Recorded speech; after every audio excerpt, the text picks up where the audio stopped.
ان کے چہرے دھواں ہو گئے تھے۔ وہ بم صاف دیکھا جا سکتا تھا۔ ہارلے ریس نے دہشت زدہ لہجے میں کہا، ارے اسے ناکارہ کرو ورنہ ہم لوگ اتنی تیزی سے یہاں سے نکلنے میں کامیاب نہیں ہو پائیں گے۔ میں نے خود آگے بڑھ کر اس بم کے تار کھینچ دیے اور اس کی چلتی ہوئی سوئی رک گئی۔ وہ سب کچھ لمحوں کے لیے حیران رہ گئے۔ میں نے مسکراتے ہوئے کہا، آپ لوگ یہ نہیں سمجھے کہ میں یہاں شوبدہ گری دکھا رہا ہوں۔ یہ دیکھیے، آپ نے کبھی کسی گوشت پوست کے ہاتھ کو اس طرح دیوار میں گڑے ڈالتے ہوئے نہیں دیکھا ہوگا۔ اس کا یہ ہاتھ باقاعدہ ٹیلی ویژن ڈپارٹمنٹ ہے۔ نہ صرف یہ بلکہ کچھ اور بھی ہے، یعنی یہ کہ تمام گفتگو کسی اور جگہ تک پہنچا رہا ہے، ساتھ ہی تصویریں بھی، اور اس کے ساتھ ہی یہ ایک اسلحہ خانہ بھی ہے۔ میں نے اس شخص کے بازو کو ننگا کرتے ہوئے کہا، بلا شبہ یہ مصنوعی ہاتھ تھا اور اس میں جگہ جگہ مدھم مدھم روشنی والے بلب لگے ہوئے تھے جو اس سے پہلے اس شخص کی آستین میں چھپے ہوئے تھے۔ وہ سب شدت حیرت سے گنگ رہ گئے تھے۔ مجھے تعجب ہے، ہارلے ریس نے سرسراتی ہوئی آواز میں کہا، اور پھر میری جانب دیکھ کر بولا، مس فضا جیبی نے بلا وجہ ہی تو آپ کو اس طرح متعارف نہ کرایا ہوگا مسٹر جہانگیر جمال شاہ۔ کمال ہے، اور اس وقت ہمیں انتہائی شرمندگی اٹھانی پڑ رہی ہے۔ یہ شخص کب اور کیسے ہمارے درمیان شامل ہوا اور اس نے کس طرح میرے سیکریٹری کی جگہ لی، میں نہیں جانتا۔ لازمی امر ہے کہ اس کے چہرے پر میک اپ ہے، ورنہ مائی گاڈ، ہم واقعی آپ سے کیا کہیں، ہمیں شدید حیرت ہے، اور اگر ہم لائنز کو اپنے ساتھ نہ شامل کرتے تو اس وقت نہ جانے کیا ہو جاتا۔ او مائی گاڈ، میں آپ کا شکریہ ادا کرتا ہوں فضا کہ آپ نے ایک ایسے ذہین شخص کو اس وقت اپنے ساتھ مدعو کیا جس نے ہماری زندگیاں بچا لیں، ورنہ کوئی اور ہوتا تو شاید اتنی جلدی اس سچویشن پر قابو نہ پا سکتا۔ بہرحال میں آپ کا احسان مند ہوں کیونکہ اس وقت آپ نے ہماری زندگیاں بھی بچائی ہیں، اور خاص طور سے مسٹر جہانگیر جمال شاہ کا، جنہوں نے لائنز پہ احسان کیا ہے۔ اور اب آپ یوں سمجھ لیجئے کہ اس صورتحال کے بعد ہم لائنز کو اپنا بہترین دوست اور ساتھی سمجھتے ہیں۔ شکریہ مسٹر ہارلے ریس، میں آپ کی خدمت کر کے خود بھی خوش ہوں۔ آئیے، یہ جگہ اس حادثے کے بعد ایک عجیب سی کیفیت اختیار کر چکی ہے۔ ویسے اس شخص کا اصل چہرہ دیکھنے کا تجسس بے شک میرے دل میں ہے، لیکن میں جانتا ہوں کہ آپ کا ایک ایک لمحہ قیمتی ہے۔ آئیے ہم یہاں سے چلیں۔ اور اس کے بعد ہم لوگ ایک دم وہاں سے چل پڑے۔ اس بڑے ہال سے گزرنے کے بعد ہم ایک راہداری میں پہنچے اور راہداری سے گزر کر ایک اندرونی کمرے میں داخل ہو گئے۔ ہارلے ریس نے اس کمرے میں پہنچنے کے بعد اپنے اطراف میں نگاہ ڈالی، دروازہ اندر سے بند کیا، پھر ایک جانب بڑھ گیا۔ ایک میز کے پاس پہنچ کر اس نے میز کی دراز کھولی اور اچانک ہی اس میں سے ایک چھوٹی سی مشین گن نکال لی اور فیجی کی جانب کرتے ہوئے بولا، فیجی، سامنے کی الماری سے اسپرے نکال کر لاؤ۔ فیجی کا منہ حیرت سے کھل گیا تھا۔ ایک لمحے تک وہ تعجب بھری نگاہوں سے ہارلے کو دیکھتی رہی، پھر اس نے گردن ہلائی۔ الماری کھول کر اس نے ایک بوتل نکالی جس پر سائفن لگا ہوا تھا، اور اس کے بعد ہارلے کے کچھ کہے بغیر اپنے چہرے پر اسپرے کرنے لگی۔ ہارلے اسے خاموشی سے دیکھتا رہا تھا، پھر اس کے بعد خود اس نے بوتل لے کر اپنے چہرے پر اسپرے کیا، اور تھوڑی دیر انتظار کرنے کے بعد وہ میری طرف رخ کر کے بولے، مائی ڈیئر مسٹر جہانگیر جمال شاہ، آپ پہلے تو ہمارے چہروں کا جائزہ لے لیں، اس کے بعد ہمیں اطمینان ہو سکے گا کہ ہم اصل لوگ ہیں۔ آپ لوگوں کے چہرے پر میک اپ نہیں ہے، یہ بات میں اچھی طرح جانتا ہوں۔ مکمل اعتماد کے ساتھ ہی کام صحیح انداز میں ہو سکے گا۔ میری خواہش ہے کہ آپ اس سلسلے میں کوئی تکلف نہ کریں۔ نہیں، میں تکلف نہیں کر رہا، جو کچھ میں نے آپ سے کہا ہے آپ سمجھ لیں کہ میں اس سلسلے میں بالکل مطمئن ہوں۔ اوکے، ویسے آپ برائے کرم تشریف رکھیے، میں ایک عجیب سی بے یقینی کا شکار ہو چکا ہوں۔ لائنز کے بارے میں میرے پاس مکمل رپورٹ ہے، اور میں یہ بات جانتا ہوں کہ لائنز جب کسی کام کو اپنے ہاتھ میں لیتے ہیں تو پورے اعتماد کے ساتھ اسے سر انجام دیتے ہیں۔ آپ یہ بتائیے کہ آپ اس صورتحال کو سنبھال سکتی ہیں؟ بات معمولی نہیں ہے، پلان بہت بڑا ہے، اور یقینی طور پر آپ کو یہ بتا دیا گیا ہوگا کہ آپ کو ایک اژدہے سے مقابلہ کرنا ہے۔ جی ہاں، مجھے بتا دیا گیا ہے کہ میرا مقابلہ کس سے ہے، لیکن کیا آپ مجھے یہ بتا سکتے ہیں کہ مارشل فیوڈل کہاں ہے؟ اوہ، آپ یہ کیوں پوچھ رہی ہیں؟ اچانک ہی ہارلے ریس نے حیرت بھری آواز میں کہا، میں جاننا چاہتی ہوں کہ لائن سے اس بارے میں کس نے رابطہ قائم کیا تھا۔ میں نے، میڈم فضا جیبی نے کہا۔ میری بدقسمتی یہ ہے کہ میں ابھی صورتحال سے ناواقف ہوں۔ میرا خیال ہے مسٹر ہارلے ریس کہ ہم غیر ضروری گفتگو میں مصروف ہو گئے ہیں۔ میں صورتحال آپ کو بتاتی ہوں۔ مس جیبی، ہمارے علاقے میں حالات کافی غیر یقینی ہو گئے ہیں۔ وہاں ایک انوکھی سازش کی گئی ہے، اور آپ کو تعجب ہوگا کہ خود مسٹر ریس جو وہاں ایک بڑی حیثیت کے مالک ہیں، اس وقت کچھ لوگوں کی نفرتوں کا شکار ہو گئے ہیں، اور حکومت خود ان کی جانب سے بدظن ہو گئی ہے۔ مسٹر ہارلے ریس اپنے طور پر اپنی پوزیشن صاف کرنا چاہتے ہیں، کیونکہ حکومت کا تختہ الٹنے کی سازش میں یہودیوں کا ہاتھ کار فرما ہے، اور یہودی یہ نہیں چاہتے کہ مارشل فیوڈل بدستور اس علاقے کا حکمران رہے۔ مارشل فیوڈل کے خلاف ایک زہریلی سازش پھیلا دی گئی ہے اور اس سلسلے میں ان کے وفاداروں کو چن چن کر قتل کر دیا جاتا رہا ہے۔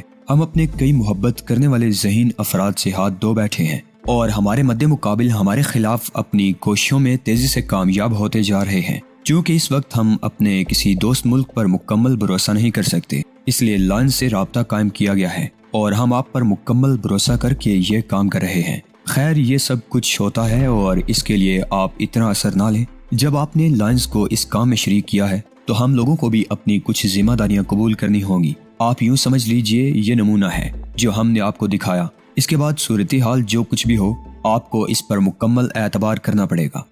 میری بدقسمتی ہے کہ میں اس وقت مارشل فیوڈل کا اعتماد بھی کھو بیٹھا ہوں۔ فیوڈل یہ نہیں یقین رکھتا کہ ہم اس سلسلے میں مکمل طور پر کامیاب ہو سکتے ہیں، اور اگر کہیں اسے یہ واقعہ معلوم ہو جائے کہ ایک انتہائی اہم شخصیت اس طرح ہمارے درمیان داخل تھی، تو آپ یقین کیجئے کہ شاید مارشل فیوڈل ہم لوگوں پر مکمل اعتماد کرنا چھوڑ دے۔ وہ اس وقت سخت الجھن میں گرفتار ہے اور میں خود بھی یہ محسوس کر رہا ہوں کہ میں ذہنی طور پر اس واقعے سے اس قدر متاثر ہو گیا ہوں کہ میری گفتگو بھی بے ربط ہو گئی ہے۔ آپ اس بے ربط گفتگو کو نظر انداز کر دیجئے اور تھوڑے سے لمحات ہم لوگوں سے ذرا مختلف گفتگو کر کے گزاریے۔ اب تو میں یہ بھی نہیں کہہ سکتا کہ میں آپ کو کیا کھانے پینے کے لیے پیش کروں۔ ایک عجیب سی ذہنی کیفیت کا شکار ہو گیا ہوں۔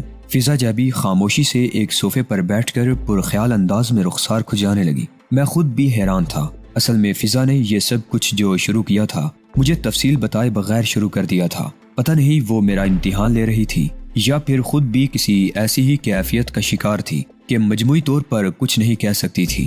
بہرحال اس کے بعد ایک دم ماحول پر خاموشی مسلط ہو گئی تھی۔ پھر فیجی نے ہی اس خاموشی کا طلسم توڑا اور بولی، اس طرح تو کام نہیں چلے گا مسٹر ہارلے ریس۔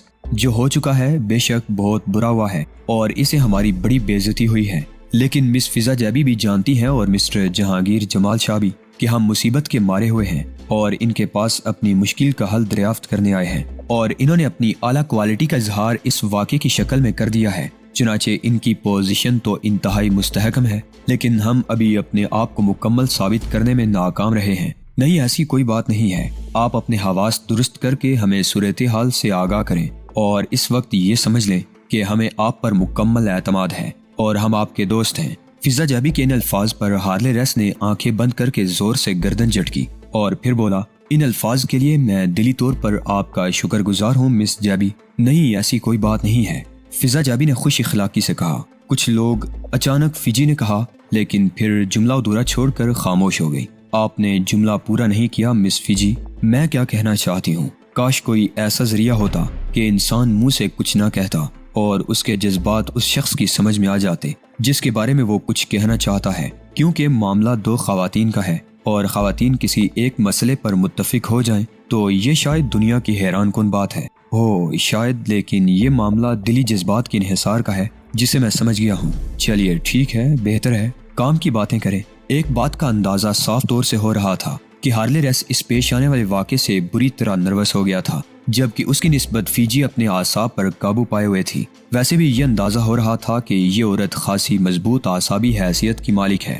فیجی نے کہا، باقی ساری باتیں تو جس طرح لائن سے ہو چکی ہیں وہ الگ نوعیت کی حامل ہیں، لیکن اس طرح آپ لوگوں نے جس انداز میں ہمیں مطمئن کیا ہے، اس کے بعد ہم اس سوچ میں ڈوب گئے ہیں کہ صورتحال یقینی طور پر ہمارے حق میں بہتر ہوگی۔ ویسے آپ کیا کہتی ہیں محترمہ فضا جابی، کیا شی گاؤ میں کوئی ایسا عمل کامیاب ہو سکتا ہے جس سے شی گاؤ اور مارشل فیوڈل کی حکومت قائم رہ جائے؟ یہ بات تو آپ اچھی طرح جانتی ہیں کہ ریاست شی گاؤ ہمیشہ آپ کی دوست رہی ہے اور ہم نے بے شمار مواقع پر فلسطینی مقاصد کے لیے سینہ تان کر کام کیا ہے، لیکن اس بار آپ لوگوں کی مصروفیات اور غالباً کچھ سیاسی پالیسیوں نے لائنز کو مشکل میں ڈال دیا ہے۔ ایسی صورت میں اگر لائنز ہم سے منحرف ہوں تو سچی بات تو یہ ہے کہ ہمارے لیے دکھ کے سوا کوئی بات نہیں ہے، لیکن ہر شخص کی کچھ نہ کچھ مجبوریاں ہوتی ہیں۔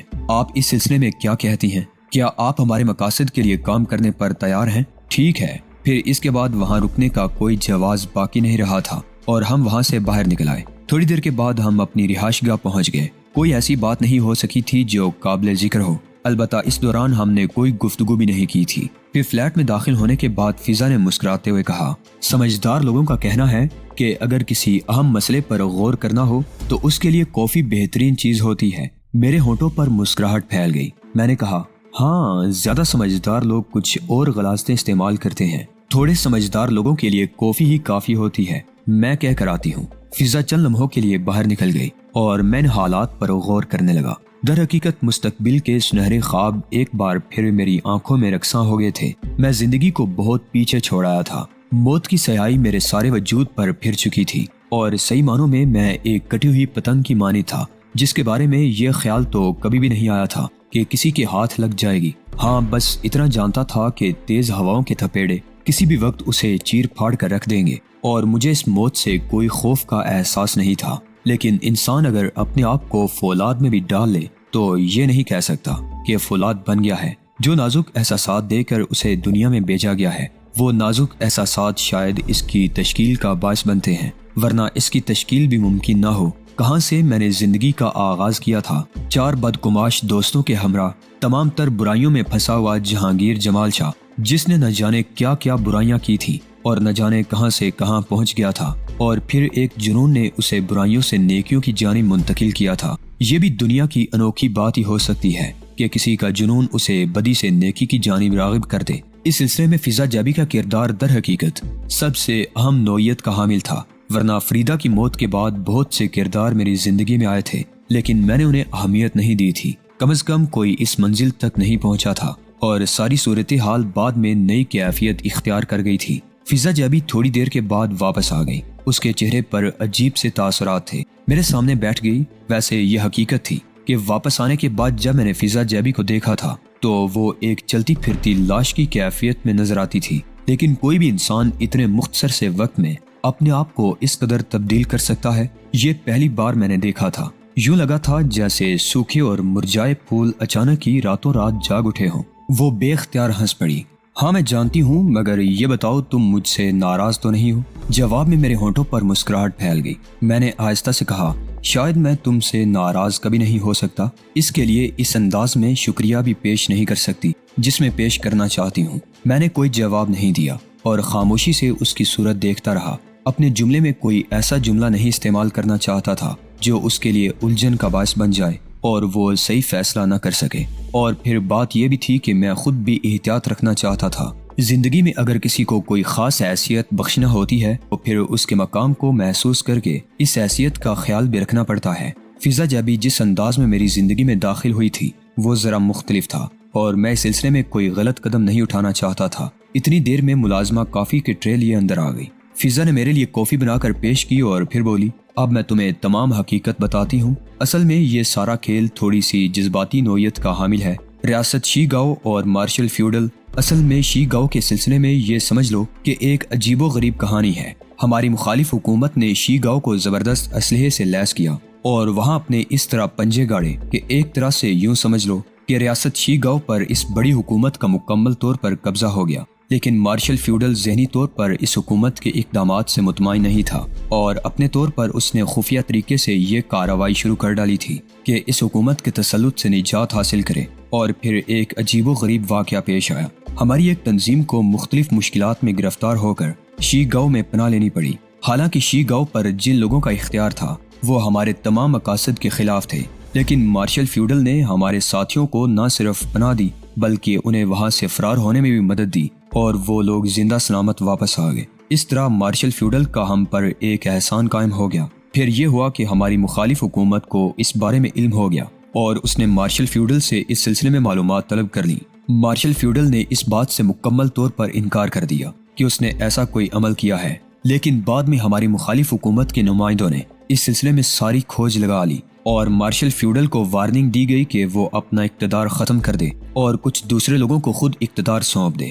مارشل فیوڈل نے کھل کر کہہ دیا کہ وہ کسی کو خاطر میں نہیں لاتا اور اس حکومت نے جو کچھ کہا ہے اسے مضحکہ خیز سمجھتا ہے اور کوئی حیثیت نہیں دیتا اس بات کو، اور اس کے ساتھ ساتھ ہی اس نے اس حکومت کے خلاف کارروائی کر کے اس کے تمام نمائندوں کو ریاست شی گاؤ سے باہر نکال دیا۔ اب ظاہر ہے اس کے بعد جو کچھ ہونا تھا اس کا آغاز ہو گیا۔ اندرونی طور پر مارشل فیوڈل کے خلاف کوششیں کی جانے لگی اور کالی بیڑوں نے اپنا کام شروع کر دیا۔ وہ لوگ مارشل فیوڈل کا تختہ الٹ دینا چاہتے تھے، لیکن مارشل فیوڈل نے اس سلسلے میں جو کچھ بھی کارروائی کی وہ کوئی بہت بڑی حیثیت حاصل نہیں کر سکی۔ مثلا یہ کہ اس نے بری اور ہوائی فوج کے سربراہوں کو اپنے ساتھ شامل کیا، لیکن یہ بات کچھ ہی عرصے کے بعد منظر عام پر آ گئی کہ کچھ پراسرار قومیں کسی خفیہ ذریعے سے ان افواج میں پھوٹ ڈلوا چکی ہیں، اور مسلح افواج کے سربراہان جو مکمل طور پر مارشل فیوڈل کے حامی ہیں کسی بھی وقت اپنے عہدے سے ہاتھ دھو سکتے ہیں۔ اس سلسلے میں وہ حکومت خفیہ طریقے سے ریاست شیگاؤ میں کام کر رہی ہے، اور یوں سمجھ لو کہ اس سلسلے میں بہت اعلیٰ پیمانے پر کارروائی ہو رہی ہے۔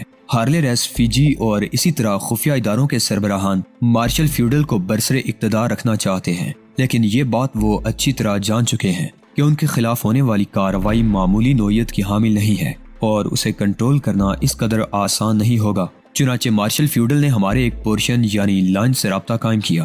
اصل میں تنظیم آزادی فلسطین جس حیثیت سے بھی کام کر رہی ہے، ہم یہ جانتے ہیں کہ ہم اسلحوں سے مقابلہ نہیں کر سکتے، لیکن ہم نے اپنے طور پر اپنے پورشن بنا کر دنیا بھر میں جو کارروائیاں شروع کر رکھی ہیں، آخر کار ہم اس امید کے ساتھ یہ تمام عمل کر رہے ہیں کہ ایک نہ ایک دن ہماری فتح ہوگی۔ چنانچہ جہاں کچھ ایسی تنظیمیں ہیں جو منظر عام پر آ چکی ہیں، وہیں ہم نے کچھ ایسی تنظیمیں بنا رکھی ہیں جن کے افراد زیادہ تو نہیں ہیں اور نہ ہی وہ منظم ہیں، لیکن دنیا کے کسی بھی حصے میں وہ جو کچھ کر سکتے ہیں تنظیم کے مفادات کے لیے کرتے ہیں، اور اس کے لیے ضروری نہیں ہے کہ وہ ہمارے ہم نسل ہوں۔ ہم انہیں مناسب معاوضہ بھی دیتے ہیں، دنیا کے کسی بھی حصے میں ہوں۔ اگر ہم تک رابطہ قائم ہو جائے ان سے تو ہم انہیں ہر طرح کی مدد اور تحفظ بھی دیتے ہیں، اور یہ گروپ لائنز کے نام سے مشہور ہے۔ لائنز کے نام سے کام کرنے کی ہر شخص کو آزادی ہے اگر اس کے مفادات تنظیم کے لیے ہوں۔ اور مائی ڈیئر، کچھ عرصہ پہلے جب مارشل فیوڈل نے اس سلسلے میں بیروت میں لائنز سے رابطہ قائم کیا تو اس وقت صرف ایک ایسا فرد تھا جو بیروت میں لائنز کے لیے یا لائنز کی حیثیت سے کام کر رہا تھا، لیکن اس کے خلاف کچھ ایسی رپورٹیں تنظیم کو موصول ہوئیں کہ تنظیم کو اس کو راستے سے ہٹانا پڑا۔ چنانچہ مارشل فیوڈل والے کام کو میرے سپرد کر دیا گیا تھا۔ اس کام کو کرنے کے لیے ہمارے پاس بظاہر بالکل ذرائع نہیں تھے، لیکن لائنز کے رکن کی حیثیت سے بہرحال کچھ نہ کچھ کرنے کے لیے ہدایات جاری کر دی گئی تھی، اور ہم یہ سوچ رہے تھے کہ اس سلسلے میں کیا کیا جائے کہ میری طبیعت خراب ہو گئی، اور اس کے بعد یہ مسئلہ التوا میں چلا گیا اور ہم کوئی مؤثر قدم نہ اٹھا سکے۔ بس یہ سمجھ لو یہ صورتحال تھی، اور ہمیں خاصی پریشانیوں کا سامنا کرنا پڑ رہا تھا۔ چنانچہ اس صورتحال سے نمٹنے کے لیے کچھ کرنا ضروری تھا، اور اس کے بعد تم میرے سامنے آ گئے جہانگیر جمال شاہ، اور صحیح معنوں میں تم نے ہارلے ریس جیسے آدمی کے سامنے جس برق رفتاری کا مظاہرہ کیا، اس نے تو ان لوگوں کو بالکل ہی چت کر دیا ہے۔ یعنی میں تو یہ سوچ کر گئی تھی وہاں پر کہ ان لوگوں سے تمہاری ملاقات کرانے کے بعد میں تمہیں صورتحال سمجھاؤں گی، لیکن تم نے لمحوں کے اندر ان لوگوں کو ایسی سوچوں میں مبتلا کر دیا کہ اب وہ ہمارے بارے میں سوچنے کے سوا کچھ نہیں کریں گے۔ اب مجھے یہ بتاؤ جہانگیر کہ کیا لائنز کی حیثیت سے ہم لوگ ریاست شیگاؤ میں کچھ کر سکتے ہیں؟ میں واقعی اس معاملے میں دلچسپی لینے لگا تھا۔ میں نے سوچا کیا حرج ہے، تھوڑی سی تفریح اس انداز میں بھی صحیح، یہ تو ہونا چاہیے، کچھ نہ کچھ تو ہونا ہی چاہیے۔ چنانچہ کافی کے گھونٹ لیتے ہوئے میں اس بارے میں سوچتا رہا۔ اصل میں بات یہ ہے کہ کبھی کبھی جب کوئی کام ہو تو اس کے سلسلے میں گراؤنڈ بھی بنتا چلا جاتا ہے، اور میں اس وقت یہ محسوس کر رہا تھا کہ بات کچھ ہے۔ چنانچہ کافی کی پیالی ختم کرتے ہوئے میں نے اپنے ذہن میں ایک منصوبہ سوچ لیا۔ اس دوران فضا جبھی بھی سوچ میں ڈوبی رہی تھی، پھر وہ بے اختیار بول پڑی۔ حالانکہ تنظیم کے لوگوں نے مکمل طور پر مجھے تمام ذمہ داریوں سے آزاد قرار دے دیا ہے، اور یقین کرو اتنی محبت کی ہے انہوں نے مجھ سے کہ میرے پاس اس محبت کا کوئی بدل نہیں ہے۔